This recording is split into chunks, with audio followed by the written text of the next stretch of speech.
అట్లాంటి ఒక పెళ్లి భోజనం, విందు భోజనం అనొచ్చు.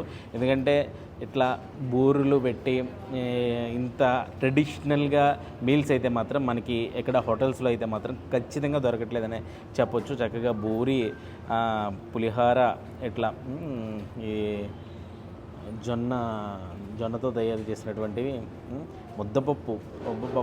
ముద్దపప్పు చూస్తుంటే మాత్రం ముద్దపప్పు, జాడీలో ఆవకాయ, ఈ రెండింటి కాంబినేషన్ కొడితే చెత్త కూడా వస్తుంది అసలు. రకరకాల పచ్చళ్ళు, ఇంక దాటితో ఇంకా పొడులు. అంటే ఇక్కడ అరిటాకు భోజనం తింటే మాత్రం మనకి అదిరిపోద్ది అనమాట. ఒక మంచి ఫీల్ ఉంటుంది. అంత మంచి అన్ని రకాలు పొళ్ళు, పచ్చళ్ళు, ఫ్రైలు, బంగాళదుంప ఫ్రై, ఇట్లా క్యాబేజీ ఫ్రై, ఇట్లా రకరకాల ఫ్రై, స్వీటు, కేసరి స్వీటు, ఇట్లా అదిరిపోయే అరిటాకు భోజనం అయితే మాత్రం ఈ అల దక్షిణాపురంలో చాలా అంటే చాలా బాగా ఫేమస్.